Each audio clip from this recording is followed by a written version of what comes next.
remove barriers to high-quality overseas building products, to lift competition and to lower prices. We've made it easier to build garages, sheds and sleep-outs, and exempted granny flats up to 70 square metres from consenting rules. We've allowed trusted building companies to build without a consent and let plumbers and drain layers self-certify their own work.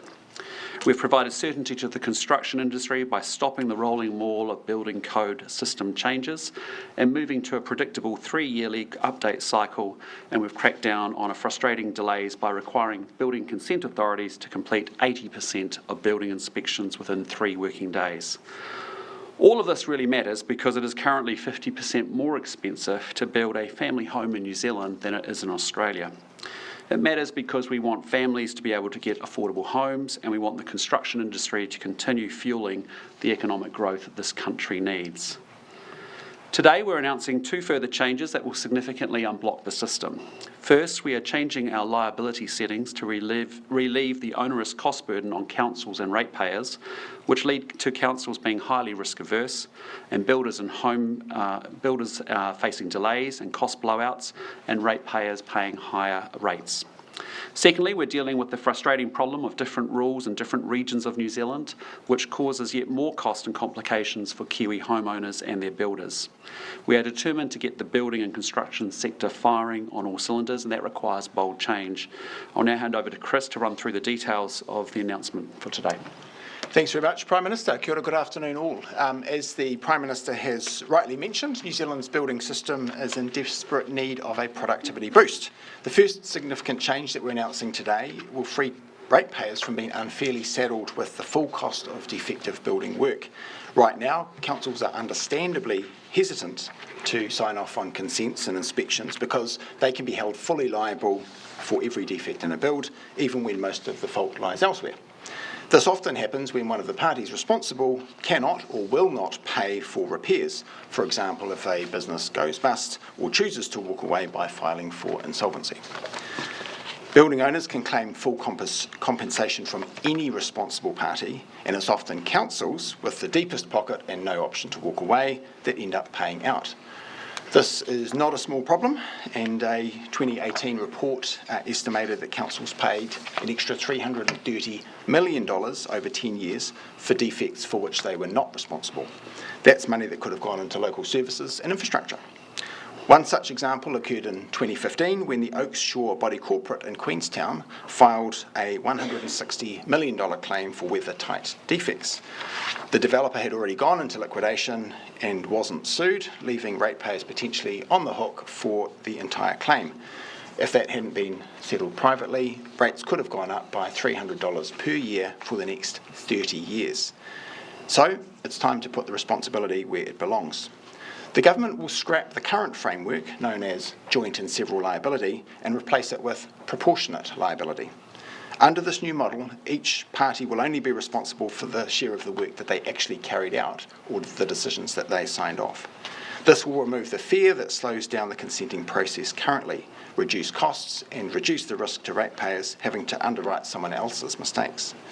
Australian states have worked under proportionate liability since the 1990s. We'll also be exploring consumer protection measures such as professional indemnity insurance and home warranties, similar to those in Australia. Private home warranty schemes already exist here as well, such as the Certified Builder's Halo Guarantee and the Master Builder's 10-year guarantee. The price for this kind of peace of mind represents roughly 1% of a total build's cost, and in many cases is already paid and accounted for. The second major change that we're announcing today will allow councils to voluntarily consolidate their building consent authority functions with each other.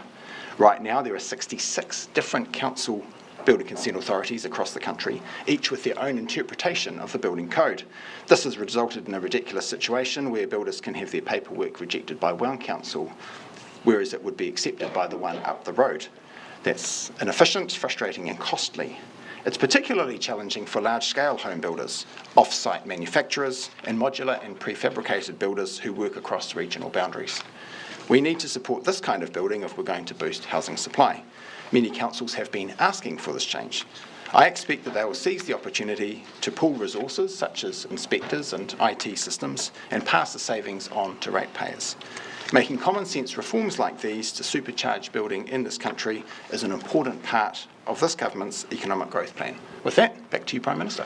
Thank you, Chris. Look, just before we take any questions, quick run through of the House this week. On Tuesday, it's a big day with extended sitting hours until Wednesday. Third reading of the Local Government Water Services Bill. We're at the committee stage on the Public Works Critical Infrastructure Amendment Bill. Second reading for the Climate Change Response Emissions Trading Scheme Forestry Conversions Amendment Bill. Wednesday, of course, is a Members' Day, and on Thursday we will have the first reading of the Summary Offences Demonstrations Near Residential Premises Amendment Bill. And with that, happy to take your questions. In terms of professional indemnity insurance and home warranty schemes, why has Cabinet not made a decision on that?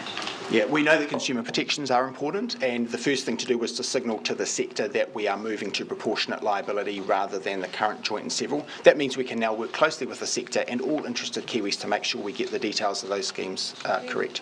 Kiwis who are having residential homes built can already access insurance schemes. What about those big developments like the Oak Shores and Queenstown? What sort of insurance would there be for these types of builds, and who would the insurance fall on if the developer or the would it be the developer or the apartment owners?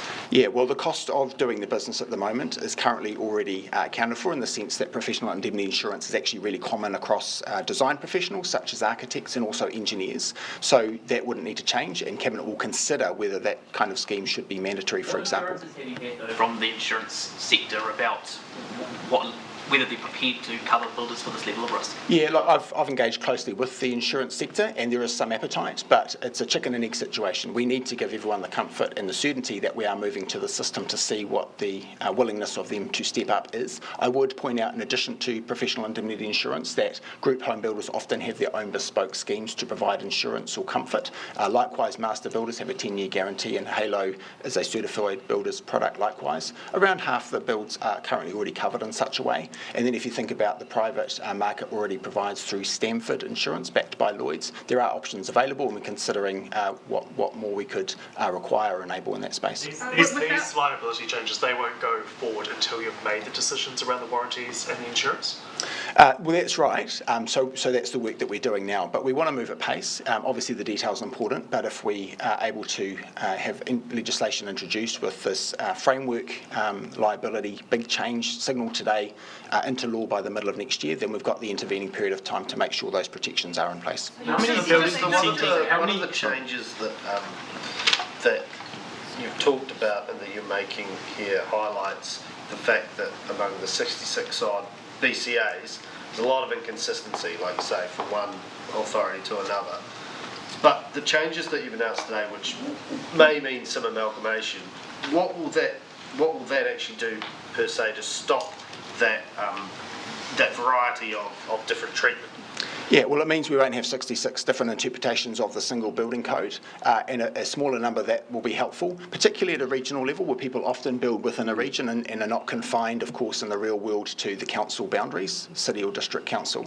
So we know that enabling them to consolidate those functions will be helpful for those who are building at scale within a region, but also we know that from the council's point of view, it means they can share resources, things like the accreditation process that happens every couple of years, sharing the human resources, with key staff being able to specialise within a region, and also share IT systems and costs like that to achieve the economy of scale. Councils aren't going to, and I noticed one of the councils can either get another council to do their work for them, if you like, or now can potentially go to a private provider who might want to provide that. Do you expect that this will see a boon or a growth in, I guess, the private certification industry providing services to council? Well, we think it'll make the public sector options available at the local government level stronger and more robust and more consistent. Of course, there is a private option available already in the existence of New Zealand's first private building consent authority, but I would distinguish that from the case where at the moment councils actually sometimes pass the work to other councils on a contract basis or to private certifiers, but that then still comes back to the original council when they still remain liable. So that's the situation where we want to enable them the maximum benefit of the flexibility, but also to ensure that there is one accountable entity. Why not require that consolidation? Why keep it voluntary?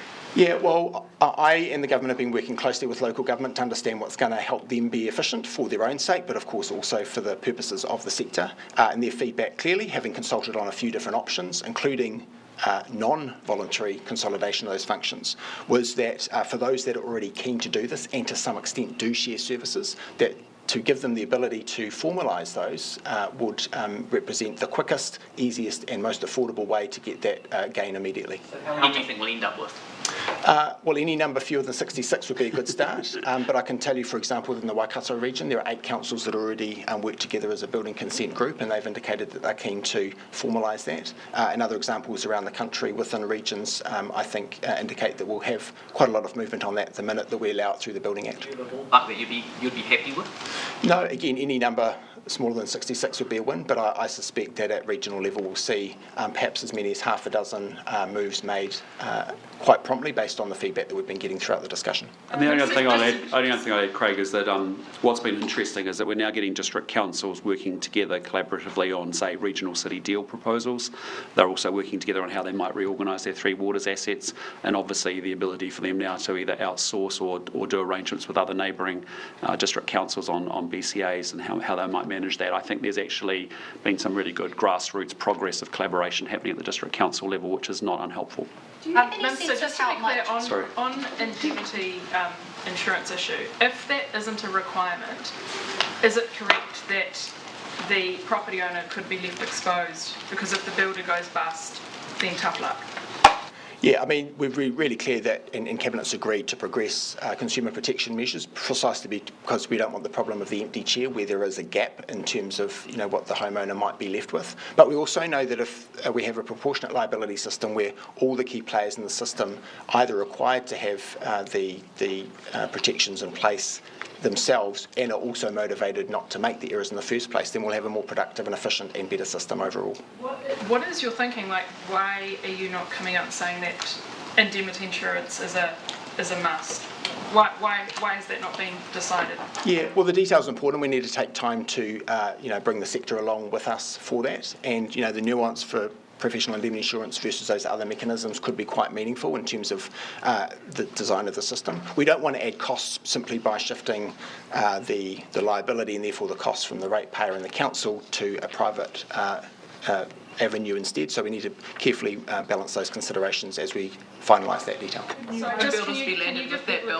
can you give people a guarantee though today that when the change is made, whichever mechanism you choose, the homeowner is not, the property owner is not going to be left with the problem, chasing the builder who then can't pay them, for example? Yeah, and that's very much the point of having the consumer protections in place. And I would just add this intersects with work being done elsewhere in government to avoid the problem of phoenixing, whereas obviously a building company or a trade company might try and walk away from their obligations currently, and under a limited liability company there's nothing to stop them doing that. So that will broaden the ability of government to make sure that the responsibility, the liability actually remains with those responsible for doing the work. Could the cost of building go up? The cost of building will reduce as a result because the delays that are currently associated with the model now, where councils are understandably risk averse and take a long time to issue building consents, conduct multiple inspections and then issue a co-compliance certificate. Once you reduce that delay, then you get better productivity and costs will reduce. If you think about as well the fact that a lot of the costs of the insurance and the schemes that are already taken up in a lot of cases, that's already baked in, and the experience that we foresee, as we've seen in Australia, is that you can get those efficiencies and actually have a better, more productive system. You've spoken about reducing delays. There's some building consent data out last week which found, I think, the vast majority of authorities were meeting their statutory timelines with regards to doing consenting. So are there delays or are those timelines just too long?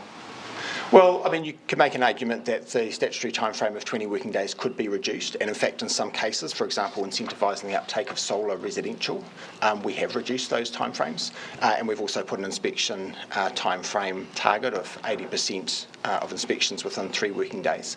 But in terms of consents being issued, the key question is really, from the point of view who are those relying on the work being efficiently done, goes to the question of, first of all, we're in a relative lull at the moment in terms of building activity, and there's lots of green shoots and there's lots of things we can say about the system's going to ramp up nicely. But at the moment where there are significant delays and we've got, let's say 34,000 consents annually as compared with more like 50,000, this is the right time to reform the system. And secondly, in terms of the consents, we want them to be done as quickly as reasonably possible. And we also don't want the scenario that's sometimes raised with me whereby the council doesn't actually start the clock on the statutory timeframe until such time as they've processed it, as opposed to when they receive it, or stop the clock through requests for further information or RFIs, which is a common bugbear. What concrete action is the government taking against cowboy builders and developers? Would you consider bringing in criminal penalties? Well, we've already indicated and Cabinet's agreed that the penalties are increasing, but also within the system design, we're connecting up the ability of the practitioner boards, which are the licensing authority, but also the disciplinary function, to hold those to account. In some cases, there isn't a code of ethics against which they can hold practitioners accountable. There aren't always reports for poor quality or unethical building work that gets reported to them by the councils doing the work. And then finally, in terms of making sure that we have the occupational licensing, the importance is that we've got a system where if we trust people who are worthy of that trust and that respect, the experience, the qualification, the track record, then we can actually rely on that meaningfully, and actually that will help shift the incentives in the system for people to do good quality work and carry it out much more quickly and therefore affordably. Minister, you've got 5 unions coming out to you. Just on those 5 unions that have filed legal action against the government over pay equity, Prime Minister, it's an issue that keeps re-emerging. What are you going to do about it? And are you sure it was the right move? Yes, I mean the former regime, as I've said before, was unworkable and it become too large, too broad and too loose. We made the changes, as you know, back in May, and we stand by those decisions. I'll be a little bit careful in terms of how much I've passed comment about it, given there's pending litigation around those issues. But again, from our point of view, Labor changed legislation to make it much broader, much looser, and frankly more unworkable. When you've got librarians being compared to sort of fisheries officers, when you've got social workers being compared to detectives, we needed to fix the system, and that's what we've done. Pay equity still remains. It still remains. We still encourage people to exercise claims. We've put money aside to actually to meet those claims, and we think that's fair and gives people certainty. Prime Minister, you were invited to the Coalition of the Willing virtual meeting but did not attend due to time zone differences. How is that acceptable considering Anthony Albanese attended?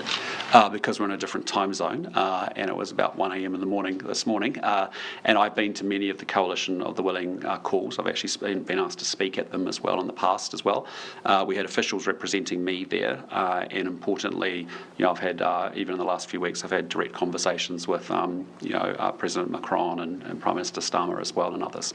But do you think it's important that you show up to those, especially considering the amount of progress we're seeing on Ukraine? Yeah, it is, and I normally do, and I have tried to make them wherever possible I can. Obviously, this one was at 1 a.m. in the morning. It goes for 2 to 3 hours, and then I'm on a media round this morning and obviously down here for Cabinet this morning as well. So I was well represented by officials, but what is encouraging is the progress that we are seeing, the fact that there is conversations happening, led with President Trump, but also the European leaders. But again, our message is pretty clear. Russia could stop this today if it wished by having a ceasefire immediately on land, sea and air.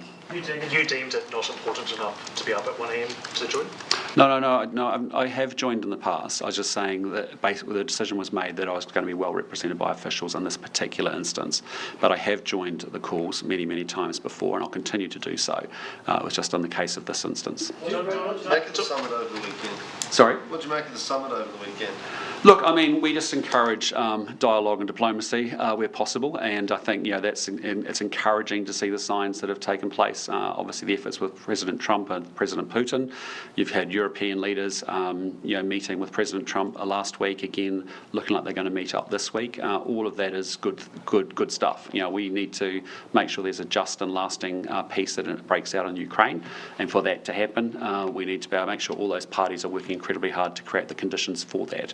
Obviously, we want Ukraine to be at the table in any of those conversations, and it needs to be at the table to do so. Minister, do you personally believe that Ukraine should cede territory as part of a deal to end the war? That's ultimately a decision for Ukraine to make. What we want to see is we stand with Ukraine because it was an unjust war, and we want to see it ended. But we want to see a lasting and just peace break out in Ukraine. For that to happen, it requires Ukraine to be at the table for those negotiations negotiations, but ultimately that's a question for them. Donald Trump's put out a post today saying that Ukraine won't be getting back Crimea. Is that something that Donald Trump should be saying? Isn't that up for Ukraine to negotiate? Well, I note that there's meetings, taking place with European leaders and President Zelensky and President Trump this week, this Monday US time. So, that's for them to. That's obviously a decision ultimately for Ukraine, and they need to be in those conversations and party to those conversations. There is no way that a just and lasting peace is going to be achieved without Ukraine at the bargaining table. Prime Minister, how concerned were you by the Airways outage over the weekend? You're a former airline CEO. How concerning was that? Yeah, I noted that over the weekend. I actually called and asked for advice on what was happening there. I understand there was a network outage of some sort. I'll make sure that our Minister of Transport and Associate Transport Minister get to the bottom of that. Do you still have full confidence in the Airways system? Yes, I do. And the fact that there are so many redundancies built into the system in aviation is really important. And it may have meant that people were avoiding oceanic airspace for a period of time. That's a good thing that actually they were avoiding that airspace if there was a network failure. And actually, people who are abundance of caution takes place and kicks into the aviation system. That's what you want to see. Minister, why did you call out David Seymour for writing a letter to the UN when it turns out that he'd already run it past Paul Goldsmith? Look, I'm not going to get into that. We've canvassed that before. Again, we've got a Minister of Foreign Affairs who coordinates our responses with the UN. Are you aware of Paul Goldsmith's involvement as awareness? Again, I'm not going to go into that. We've got a very clear position, which is that Winston Peters is our Foreign Minister. He engages with the United Nations. This is a new development, Prime Minister. What do you make of this? Is a new development to that story. What do you make of that? Well, again, the situation is that Winston Peters is our Minister of Foreign Affairs. He responds to the United Nations. He is the one that is accountable for building and holding that relationship, and he will coordinate a response on behalf of all of the government and of all the ministers, of which questions were raised in that letter, and it will be up to him to present that case. What does it say about your cabinet that there were multiple ministers within your cabinet who didn't understand that process? Well, it's pretty clear to them now. I've made it pretty clear.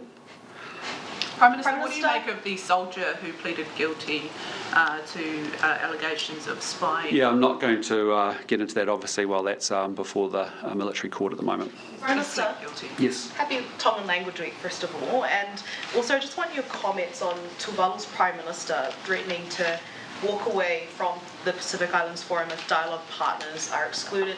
How concerned are you that this decision could fracture regional unity? Yeah, look, we are concerned. I mean, we've advocated very strongly for the status quo, that actually the Pacific Island Forum family countries come together, and then the dialogue partners who are from all over the world can be present as well, and we want all dialogue partners to be there.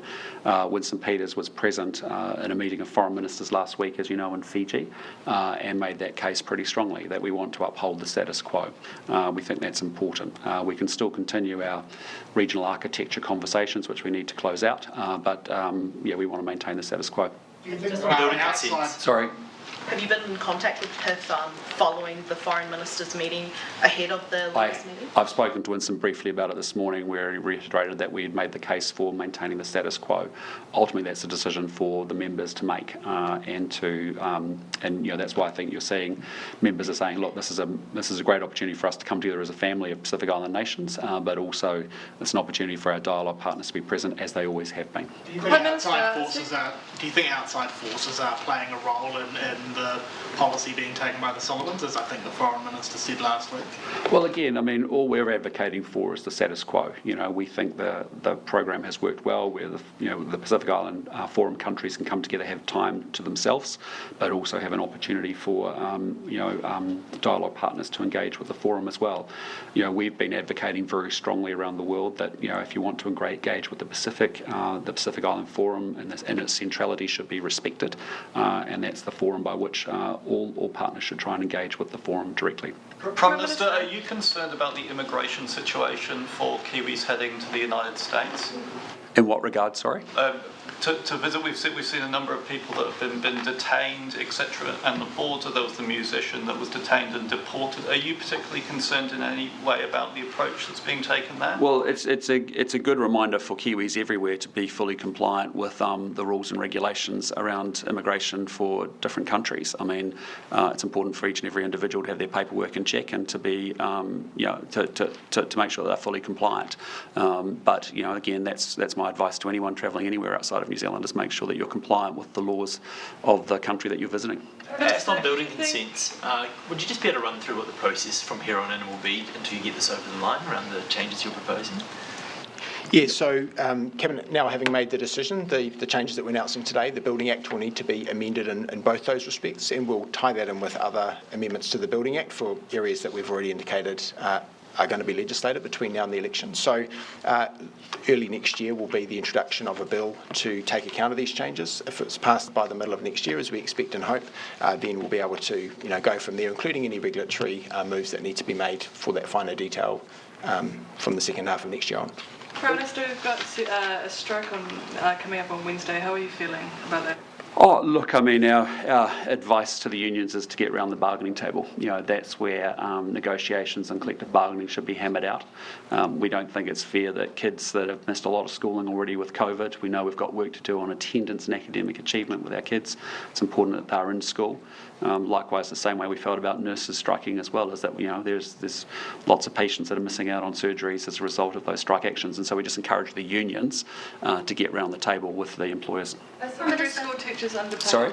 Are secondary school teachers underpaid? Well, actually, over the last 3 years, there's been about a 14.5% increase for secondary school teachers. I think the average pay now is over just over $100,000. There's been significant increases in pay over the last 3 years in particular.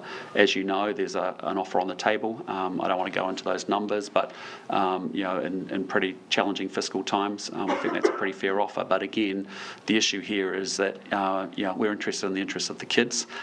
They need to be in school, they need to be in class. That's really important, and we just encourage the unions to get around the table and actually continue negotiations with the Ministry of Education. Can you clarify what Judith Collins was referring to or suggesting the other day in an interview when she said that you're looking at different options in terms of industrial action? What specific options is the government looking at?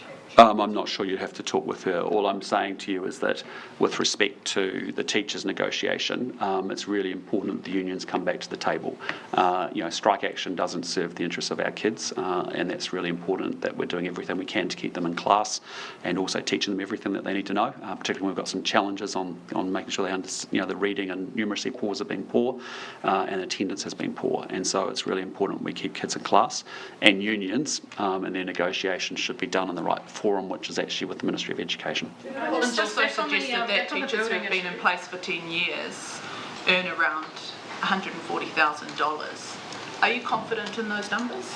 Yeah, I don't have the breakdown of numbers with me now. All I can say is that I'm aware that the average salary, I think, is just over $100,000. There is obviously a 14.5% increase that's taken place over the last 3 years from 93 to 100,000, just over 100,000, I think.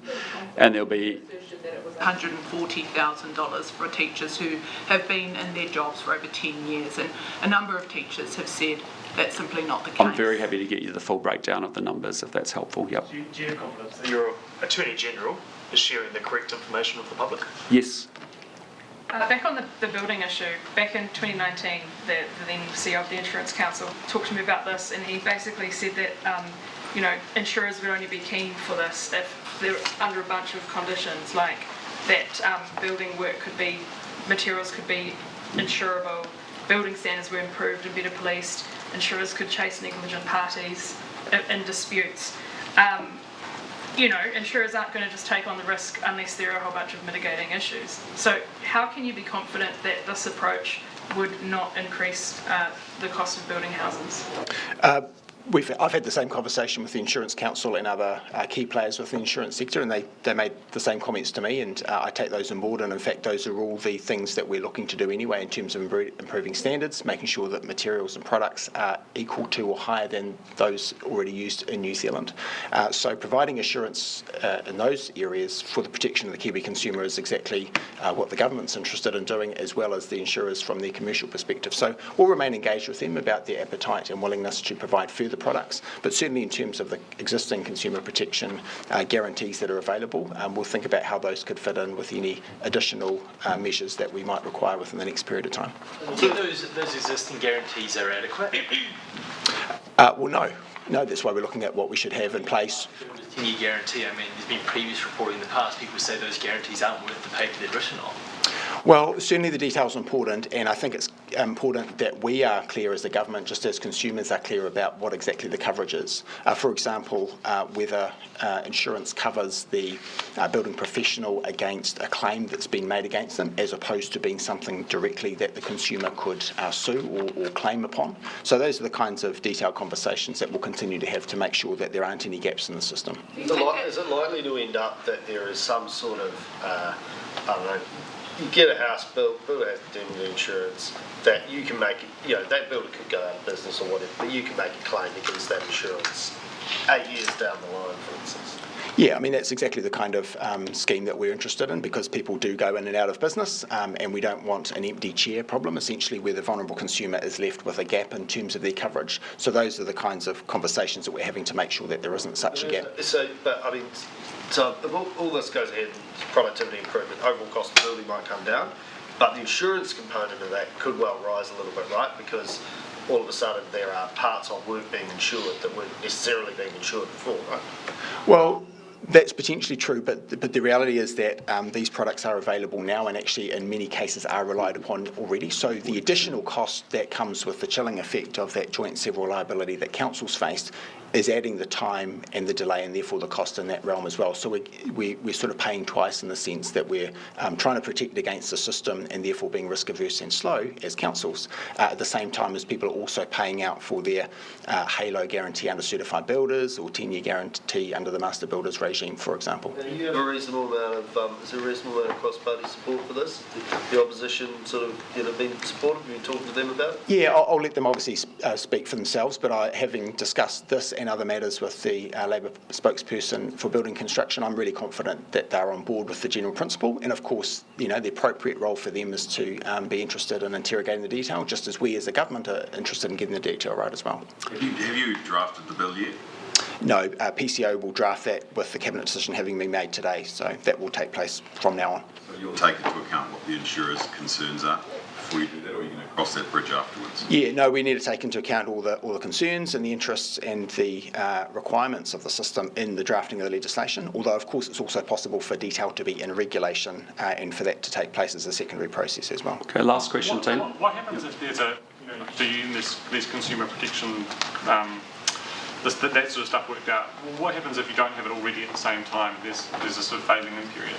Yeah, we will have it ready at the same time. And the good news is, in terms of looking across the Tasman, the regime that Australia's already got in place, we can frankly copy their homework on it to a large extent. In fact, earlier this year at a liability roundtable symposium, we had an Australian judge who was very generous with their insights about how the system works there, including specific wording of the legislation that they have at a state level that they would potentially change and that we can take account of right now. So it'll be relatively straightforward, I think, if we're clever about the way that we learn from Australia's lessons in a positive way and implement them here. Do you know what percentage of builders or builds at the moment have a similar product applied to them?